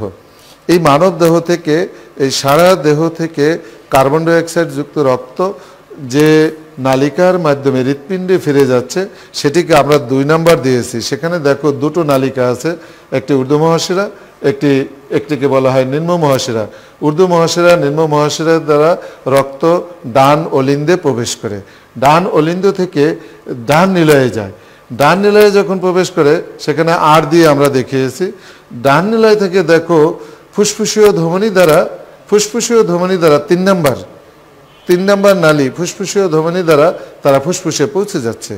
যখন ফুসফুসে যাচ্ছে তখন ফুসফুসে ব্যাপন হবে, অর্থাৎ এই ধমনী যে কার্বন ডাই অক্সাইড রক্ত নিয়ে যাচ্ছে, সেই কার্বন ডাই অক্সাইড যুক্ত রক্তকে কার্বন ডাই অক্সাইড ফুসফুসের মধ্যে ব্যাপন প্রক্রিয়ায় ছেড়ে দিয়ে সেখান থেকে তারা আবার অক্সিজেন গ্রহণ করে। কিন্তু ইতিমধ্যে এই ধমনীটি সূক্ষ্ম থেকে সূক্ষ্ম নালিকায় বিভক্ত হবে, সেই নালিকাগুলো আবার সেই অক্সিজেন গ্রহণ করে দেখো 5 নাম্বার নালী, সেটি হচ্ছে কি ফুসফুসীয় শিরা। তাহলে ফুসফুসীয় শিরা দ্বারা আবার দেখো হৃৎপিণ্ডের ডান অলিন্দে ফুসফুসের বাম অলিন্দে প্রবেশ করে। বাম অলিন্দ থেকে বাম নিলয় এবং বাম নিলয় থেকে মহাধমনী অর্থাৎ 6 নম্বর নালী দ্বারা দেখো 6 নম্বর নালিকা দ্বারা আবার সেটি মানবদেহের বিভিন্ন অঙ্গে কোষে ছড়িয়ে যায়। বিভিন্ন অঙ্গে এবং কোষে বিপাকীয় কাজের ফলে উৎপন্ন কার্বন ডাই অক্সাইড আবার এই রক্তজালক দ্বারা সংগৃহীত হবে এবং রক্তজালক রক্তের শিরায় পরিণত হয়ে আবার হৃৎপিণ্ডে পৌঁছে দেবে। এইভাবে দেখো যে সারা দেহে রক্ত যেমন কাজও করে দিচ্ছে, আবার পরিবহন ক্রিয়া সম্পন্ন হচ্ছে। একদিকে কার্বন ডাই অক্সাইড, একদিকে অক্সিজেনের এই প্রবাহ চলতেছে। সেই জন্য আমরা কিন্তু এই মানব দেহের রক্ত সঞ্চালন ক্রিয়াকে দ্বিচক্র প্রক্রিয়া বলি, কারণ মানুষের কার্বন ডাই অক্সাইড যুক্ত রক্ত, অক্সিজেন যুক্ত রক্ত কখনোই একত্রিত হয়ে অর্থাৎ মিশে যেতে পারে না, অর্থাৎ এটি দুটি ভিন্ন প্রক্রিয়া দ্বারাই পরিবাহিত হচ্ছে। এখন তোমাদের জন্য একটি বাড়ির কাজ থাকবে, তোমরা খাতায় বাড়ির কাজটি তুলে নাও। ডান অলিন্দের সাথে ডান নিলয়ের সম্পর্ক, বাম অলিন্দের সাথে বাম নিলয়ের সম্পর্ক ব্যাখ্যা করো। এই কাজটি তোমরা করে বিদ্যালয় খোলার পর তোমার বিষয় শিক্ষকের নিকট জমা দেবে, মূল্যায়িত হবে।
সবাইকে আমার ঘরে আমার স্কুলে স্বাগতম।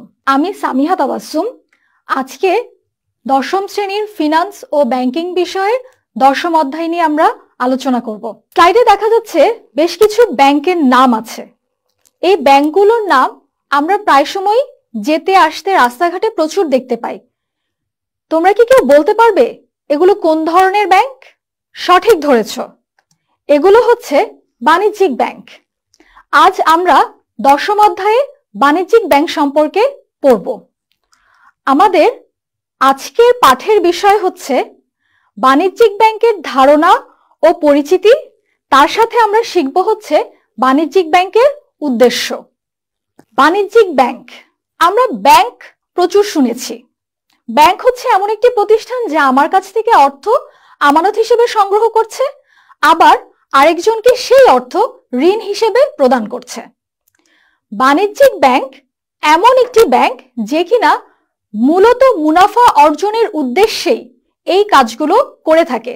এখানে সংজ্ঞাগতভাবে যদি আমরা দেখি, দেখা যাচ্ছে মুনাফা অর্জনের উদ্দেশ্যে যে প্রতিষ্ঠান অর্থ ও অর্থের মূল্যে পরিমাণযোগ্য সেবা প্রদান করে থাকে, সেই সমস্ত প্রতিষ্ঠানকে আমরা বাণিজ্যিক ব্যাংক বলছি। এখন মুনাফা লাভের জন্য যে প্রতিষ্ঠান আমাদেরকে সেবা দিচ্ছে, সেই প্রতিষ্ঠানটা কিভাবে সেবা দিচ্ছে? আমাকে অর্থ সংক্রান্ত সেবাটা, সে আমার কাছ থেকে আমানত হিসেবে কিছু অর্থ জমা করছে, আবার আমার কাছ থেকে জমা করা অর্থ যা সে ভবিষ্যতে আরেকজনকে ঋণ হিসেবে প্রদান করছে। বাণিজ্যিক ব্যাংক অনেক ধরনের হতে পারে, সরকারি হতে পারে, বেসরকারি হতে পারে।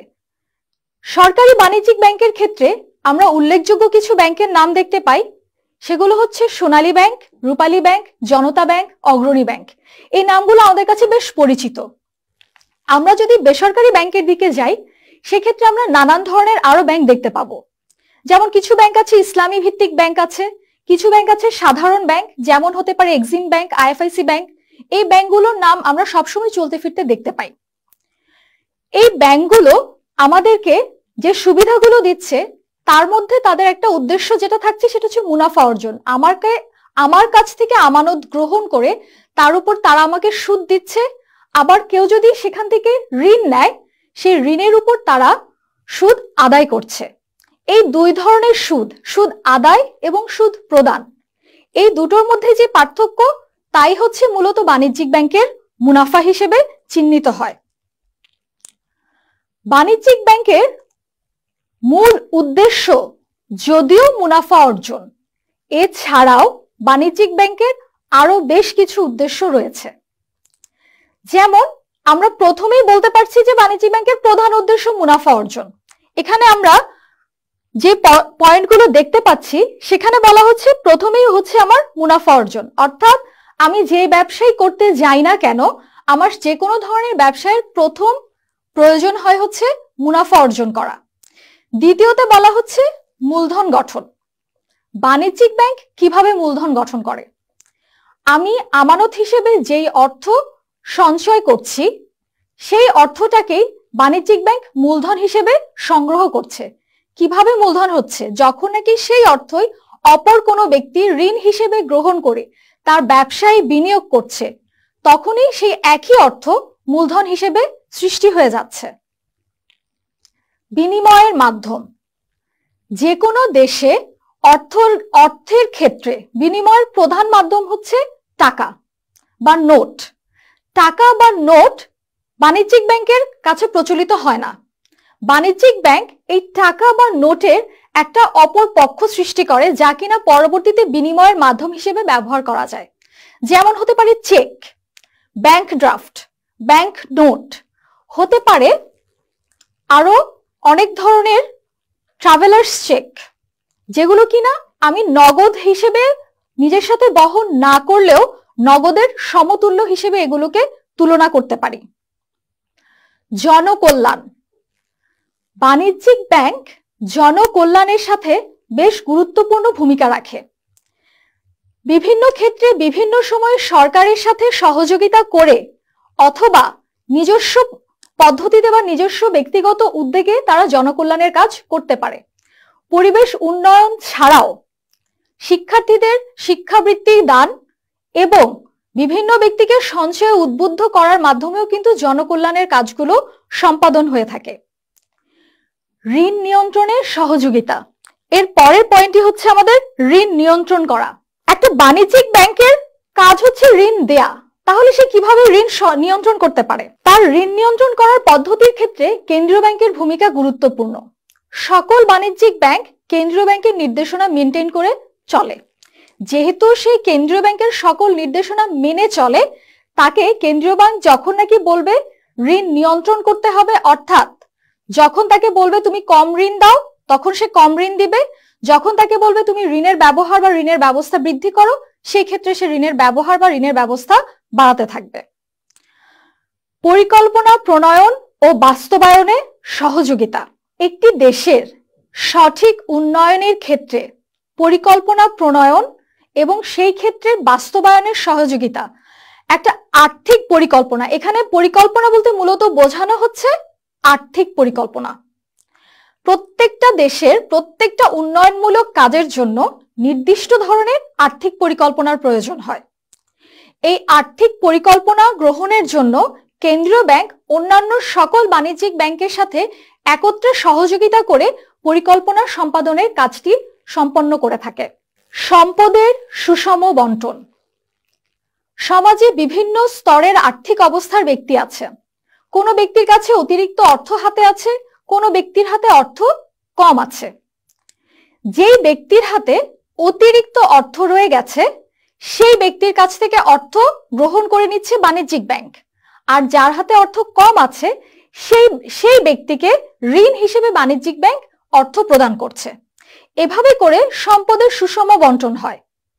আমার কাছে ধরা যাক আমার কাছে অতিরিক্ত পরিমাণ অর্থ আছে, অর্থাৎ আমার যা প্রয়োজন তার থেকে বাড়তি অর্থ আছে। আমি বাণিজ্যিক ব্যাংকে আমানত হিসাবের মাধ্যমে সেই অর্থ ব্যাংকে জমা করে দিলাম।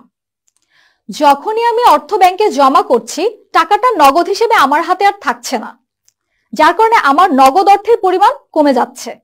আবার যেই ব্যক্তির এখন মূলধনের প্রয়োজন, সে বাণিজ্যিক ব্যাংকের কাছে গেল, গিয়ে বাণিজ্যিক ব্যাংকে বলল তার ঋণ প্রয়োজন। তখন বাণিজ্যিক ব্যাংক তাকে ঋণ প্রদান করবে আমার জমা করা সেই আমানতের টাকা থেকে। অর্থাৎ যেই নগদ অর্থ সরাসরি হয়তো আমি সেই ব্যক্তির কাছে পৌঁছাতে পারতাম না, বাণিজ্যিক ব্যাংকের মাধ্যমে সেই অর্থ সেই ব্যক্তির প্রয়োজনে ব্যবহৃত হচ্ছে।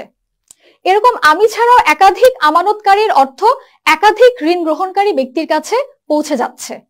এভাবে করেই সম্পদের সুষম বন্টন করা সম্ভব হচ্ছে। এর পরের উদ্দেশ্য দেখা যাচ্ছে কর্মসংস্থান সৃষ্টি। কর্মসংস্থান সৃষ্টি করা হয় কিভাবে? বাণিজ্যিক ব্যাংক কিন্তু একটি একক শাখা ভিত্তিক ব্যাংক নয়। বাণিজ্যিক ব্যাংক মানে তার একাধিক শাখা থাকবে। যখনই প্রয়োজন হবে, চাহিদার সৃষ্টি হবে, সেখানেই বাণিজ্যিক ব্যাংক তার একটি প্রয়োজন অনুযায়ী শাখা খুলে ফেলবে। এই শাখার প্রয়োজনীয়তা সৃষ্টি করার সাথে সাথে নতুন নতুন কর্মসংস্থানেরও সৃষ্টি হচ্ছে। শুধুমাত্র শাখা খোলার মাধ্যমে যে কর্মসংস্থান সৃষ্টি হয় তা কিন্তু নয়। বাণিজ্যিক ব্যাংক আমরা প্রথমেই দেখে এসেছি মূলধন গঠনে সাহায্য করছে। এই মূলধন দিয়ে যেই ব্যক্তি বিনিয়োগের কার্যকলাপ সম্পাদন করছেন, সেই ব্যক্তিও কিন্তু বিনিয়োগের মাধ্যমে নতুন নতুন কর্মসংস্থান সৃষ্টি করার সুযোগ করে দিচ্ছেন। এটাও কিন্তু বাণিজ্যিক ব্যাংকের মাধ্যমেই সম্ভব হচ্ছে। ধনী দরিদ্রের বৈষম্য হ্রাসকরণ, আর্থিক অবস্থান এবং যে অবস্থায় আমরা আছি সেখান থেকে আরো ভালো অবস্থানে যাওয়ার জন্য বাণিজ্যিক ব্যাংক আমাদেরকে সাহায্য করছে। আমার অর্থ যা আছে, যা প্রয়োজন এবং যেভাবে ব্যবহার করা প্রয়োজন, তা আমি অতিরিক্ত ব্যবহার না করে আমার অতিরিক্ত অর্থটা জমা করছি। যখন আমি অতিরিক্ত অর্থ জমা করছি, বাণিজ্যিক ব্যাংক সেই অর্থ আবার আরেকজনকে ঋণ হিসেবে দিচ্ছে। সেই ব্যক্তি সেই অর্থ মূলধন হিসেবে ব্যবহার করে তার ব্যবসায় উন্নয়ন করছে। এভাবে করে অ্যাকচুয়ালি ধনী দরিদ্রের বৈষম্য হ্রাসকরণ করা সম্ভব হচ্ছে। নিরাপত্তা, এরপরেই বাণিজ্যিক ব্যাংকের উদ্দেশ্য দেখা যাচ্ছে নিরাপত্তা। মানুষের অর্থ, মূল্যবান গহনা ইত্যাদি নিরাপত্তা প্রদান বাণিজ্যিক ব্যাংকের একটি অন্যতম উদ্দেশ্য। বাণিজ্যিক ব্যাংক আমার অর্থ গ্রহণ করছে, আমাকে ঋণ দিচ্ছে, সে মুনাফা অর্জন করছে, কিন্তু তাহলে সে আমাকে নিরাপত্তা দিচ্ছে কিভাবে? মানুষের কাছে তার সকল সম্পত্তি নিরাপদে রাখার একটা প্রবণতা আছে। তার কাছে মূল্যবান সম্পত্তি হতে পারে তার জমির দলিল, তার মূল্যবান সম্পত্তি হতে পারে তার গহনাপত্র, কোনো বিজ্ঞানীর কাছে মূল্যবান সম্পত্তি হতে পারে তার গবেষণার কাগজপত্র, এবং নগদ অর্থ তো আছেই। আমরা যখন সঞ্চয় করি, আমার অতিরিক্ত অর্থ বাণিজ্যিক ব্যাংকে সঞ্চিত হয়, অর্থাৎ সেই অর্থ নিরাপদে সেখানে থাকছে। একই সাথে বাণিজ্যিক ব্যাংক লকার ব্যবস্থা গ্রহণের মাধ্যমে বা আমাদেরকে লকার সুবিধা দিয়ে আমাদের যে সমস্ত মূল্যবান সম্পত্তি আছে বা সম্পদ আছে তা সেখানে একটা নিরাপদে রাখার ব্যবস্থা করে দিচ্ছে। একটা নির্দিষ্ট ফি এর বিনিময়ে আমরা বাণিজ্যিক ব্যাংকের দেওয়া লকারে বা লকার সুবিধার মাধ্যমে সেই অর্থগুলো বা সেই সম্পদগুলো, আমার গহনা, জমির দলিল বা গবেষণার কাগজপত্র, মূল্যবান যাই আছে না কেন, আমি সেই লকারে রাখতে পারি। এই লকারে রাখার মাধ্যমেই কিন্তু মূলত বাণিজ্যিক ব্যাংক আমাকে নিরাপত্তার সুযোগটা দিচ্ছে। অর্থনৈতিক স্থিতিশীলতা, অর্থনৈতিক স্থিতিশীলতার চিন্তা ভাবনাটা একটু ব্যাপক। মুদ্রাস্ফীতি ও মুদ্রার সংকোচন, এই দুটি এই ক্ষেত্রে গুরুত্বপূর্ণ ভূমিকা পালন করে। একটা দেশের জন্য যেমন মুদ্রাস্ফীতি ভালো নয়, তেমন অতিরিক্ত মুদ্রার সংকোচনও কিন্তু অর্থনীতির জন্য ভালো নয়। মুদ্রাস্ফীতি কখন হয়? যখন জনগণের হাতে অতিরিক্ত নগদ অর্থ চলে আসে। আর মুদ্রার সংকোচন কখন হচ্ছে? যখন জনগণের হাতে প্রয়োজনের তুলনায় নগদ অর্থের পরিমাণ কমে যাচ্ছে।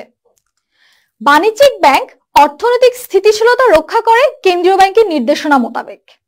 অর্থাৎ যখন দেখা যায় বাজারে নগদ অর্থের পরিমাণ বেড়ে যাচ্ছে, তখন বাণিজ্যিক ব্যাংক বিভিন্ন ধরনের ডিপোজিট স্কিম তৈরি করে।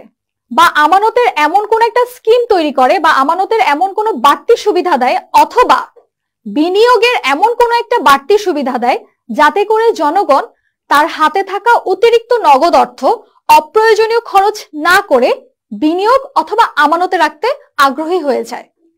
এই যখনই তারা হাতে আসে থাকা নগদ অর্থকে বিনিয়োগ করে দিচ্ছে, স্বাভাবিকভাবে মুদ্রাস্ফীতিটা আস্তে আস্তে কমতে থাকে। যখন আবার তার বিপরীত অর্থাৎ মুদ্রার সংকোচন সৃষ্টি হয়, প্রয়োজনের তুলনায় বাজারে নগদ অর্থ কমে যায়, তখন তারা ঋণ গ্রহণের উপরে সুবিধা দেওয়া শুরু করে বা বিনিয়োগগুলো ম্যাচিউরড হয়ে গেলে কি সুবিধা পাবে সে ম্যাচিউরড হয়ে যাওয়ার উপরে সেই সুবিধাটা দেয়। অর্থাৎ আমার বিনিয়োগ কাল শেষ হলে প্রাপ্ত সুবিধার পরিমাণ বেড়ে যায়। দেখা যায় তখন মানুষ চেষ্টা করে স্বল্প সময়ের বিনিয়োগগুলোতে বিনিয়োগ করতে। প্রতি ক্ষেত্রে অর্থনৈতিক স্থিতিশীলতা মেনে চলার জন্য বা অর্থনৈতিক স্থিতিশীলতা সৃষ্টি করার জন্য বাণিজ্যিক ব্যাংক নানানভাবে এই মুদ্রাস্ফীতি এবং মুদ্রার সংকোচন রোধ করার একটা পদ্ধতি সৃষ্টি করেই ফেলে। শিল্প ও বাণিজ্যিক উন্নয়ন। শিল্পক্ষেত্র এবং বাণিজ্যিক ক্ষেত্র এই দুই ক্ষেত্রে ব্যাংকের ব্যবহার কিন্তু অনেক বেশি। তাদের নিজস্ব আমানত রাখার জন্য হোক বা যে কোনো ক্ষেত্রে মূল্য পরিশোধের জন্য হোক, প্রতিটি ক্ষেত্রে তাদেরকে কিন্তু ব্যাংকের শরণাপন্ন হতেই হচ্ছে। শিল্প বাণিজ্যের ক্ষেত্রে আমরা চিন্তা করে দেখি, কোনো এক ব্যক্তি শিল্প ব্যবসায়ী, সে চাইছে তার ব্যবসাকে আরো বাড়াতে, সে চাইছে তার ব্যবসার যে কাজগুলো এখন হচ্ছে তার আরো প্রসার ঘটাতে। এই প্রসারণ ঘটানোর সময় তার প্রয়োজন হয় ঋণ। এই ঋণ তার দীর্ঘমেয়াদী ঋণও হতে পারে, স্বল্প মেয়াদী ঋণও হতে পারে। সে যখনই দীর্ঘমেয়াদী ঋণ গ্রহণ করতে যাচ্ছে তাকে বাণিজ্যিক ব্যাংকের সাহায্য নিতে হচ্ছে। এছাড়াও এর সকল প্রতিষ্ঠান তার সমস্ত লেনদেন, সমস্ত আয় ব্যয়ের হিসাব সবকিছুই কিন্তু বাণিজ্যিক ব্যাংকের মাধ্যমে সম্পাদন করে থাকে। বিশেষ করে আমদানি ও রপ্তানি বাণিজ্যের ক্ষেত্রে আমি একজন ব্যবসায়ী, যে আমি যত বড় ব্যবসায়ী হই না কেন, আমার পক্ষে কিন্তু কখনোই নগদ অর্থ নিয়ে অন্য এক দেশকে পরিশোধ করা সম্ভব নয়। যখনই আমি বৈদেশিক বাণিজ্যের দিকে ঝুঁকে যাচ্ছি তখনই আমার এই ক্ষেত্রে বাণিজ্যিক ব্যাংকের সাহায্যের ভীষণ প্রয়োজন হচ্ছে। এছাড়াও যখন আমাকে কোথাও মূল্য পরিশোধ করতে হবে, এই সমস্ত ক্ষেত্রে বাণিজ্যিক ব্যাংক আমাকে সেই সুবিধাটা দিচ্ছে যেখানে কিনা আমি যদি অর্থ পরিশোধ করতে নাও পারি বা অর্থ পরিশোধ করতে অপারগ হই, সেক্ষেত্রে বাণিজ্যিক ব্যাংক আমাকে একটি নিশ্চয়তা দিবে যে এই ব্যক্তি যদি অর্থ পরিশোধ নাও করে, আমি তার ব্যাংক, আমি তার হয়ে অর্থ পরিশোধ করে দেব। সবশেষ দেখা যাচ্ছে জীবনযাত্রার মান উন্নয়ন। জীবনযাত্রার মান উন্নয়ন বাণিজ্যিক ব্যাংক কিভাবে করছে? আমার আয় বৃদ্ধি হচ্ছে, আমার অর্থনৈতিক স্থিতিশীলতা আসছে, আমি আমার প্রয়োজন অনুযায়ী ভবিষ্যতের সুবিধা সৃষ্টি করতে পারছি। এভাবে করেই বাণিজ্যিক ব্যাংক মূলত আমাদের জীবনযাত্রার মান উন্নয়নে সাহায্য করছে। এবার আসি আমরা একটু মূল্যায়ন পর্বে। তার আগে আরেকবার একটু আমরা বলে নিই কি কি পড়ে এসেছিলাম। আমরা আজকে শিখেছি বাণিজ্যিক ব্যাংক কাকে বলে। বাণিজ্যিক ব্যাংক কি? বাণিজ্যিক ব্যাংক হচ্ছে সে ধরনের ব্যাংক বা সেই ধরনের আর্থিক প্রতিষ্ঠান যারা কিনা শুধুমাত্র মুনাফা অর্জনের উদ্দেশ্যে তাদের অর্থ সেবা বা অর্থ সংক্রান্ত সেবা সাধারণ ব্যক্তিকে বা একটি দেশের যে কোনো সেক্টরে দিয়ে থাকে। এবং আমরা পরবর্তীতে আরো জেনেছি, যদিও মুনাফা অর্জন বাণিজ্যিক ব্যাংকের প্রধান উদ্দেশ্য, এছাড়াও বাণিজ্যিক ব্যাংকের আরো নানান ধরনের উদ্দেশ্য রয়েছে। মূল্যায়নের প্রথম প্রশ্ন আসছে, মুনাফার উদ্দেশ্যে কোন ব্যাংক পরিচালিত হয়? একদম সঠিক বলতে পেরেছো তোমরা। মুনাফার উদ্দেশ্যে পরিচালিত হয় হচ্ছে বাণিজ্যিক ব্যাংক। বাণিজ্যিক ব্যাংক কিভাবে বিনিময় মাধ্যম সৃষ্টি করে? আমরা বিনিময় মাধ্যম নিয়ে আলোচনা করেছিলাম। নগদ অর্থ ছাড়াও বেশ কিছু উপায় আছে। কি কি উপায় আছে বলো দেখি? Cheque, bank draft, travellers cheque, bank নোটের মাধ্যমে। সরকার পরিচালিত একটি বাণিজ্যিক ব্যাংকের নাম বলো। সরকার পরিচালিত বাণিজ্যিক ব্যাংক, 4টা ব্যাংকের নাম বলেছিলাম, তার মধ্যে যে কোনো একটির নামই এক্ষেত্রে গ্রহণযোগ্য হতে পারে। সোনালী ব্যাংক, রূপালী ব্যাংক, অগ্রণী ব্যাংক অথবা জনতা ব্যাংক। এবার আমরা যাব বাড়ির কাছে। জামাল তার বাবার সাথে একটি ব্যাংকে যায় যেখানে তার বাবা তার নামে একটি হিসাব খুলেন এবং বলেন তাকে প্রতি মাসে 500 টাকা করে জমা দিতে হবে আগামী 10 বছর। ব্যাংকটির অফিস তার বাড়ির পাশে ছাড়াও আরো কয়েক জায়গায় আছে। জামিলের বাবা তাকে কোন ধরনের ব্যাংকে নিয়ে যান ব্যাখ্যা করো। এর উত্তর আমরা যে উদ্দীপকটি দেওয়া আছে সেই উদ্দীপকের ভিতর থেকেই দুটি বৈশিষ্ট্যের মাধ্যমে পেয়ে যেতে পারি। এক, যে ব্যাংকে গিয়ে একজন ব্যক্তিগতভাবে ব্যাংক খুলেছে এবং সেই ব্যাংকের আরো শাখা রয়েছে। তার পরের প্রশ্নটি দেখা যাচ্ছে জামিলের বাবা প্রতি মাসে অর্থ জমাদানের মাধ্যমে কি সুবিধার সৃষ্টি হচ্ছে। আমি যখন কোথাও নিয়মিত আমার অর্থ জমা করি তাহলে আমি যে সুবিধাটি পাই সেই সুবিধাটি এখানে বিশ্লেষণ করতে হবে। আমি আশা করব বাড়ির কাজটি সম্পন্ন করে স্কুল খুললে তোমরা সবাই তোমাদের শিক্ষককে দেখাবে। তোমরা যদি এই ক্লাসটি আবারও দেখতে চাও তাহলে আমার ঘরে আমার স্কুলের ফেসবুক পেজ অথবা ইউটিউব চ্যানেলে যেতে পারো। যদি কোনো মতামত থাকে সেক্ষেত্রে ফেসবুকে কমেন্ট করতে পারো অথবা মেইল পাঠাতে পারো। সরকারের স্বাস্থ্যবিধি মেনে চলবে। সবাইকে ধন্যবাদ।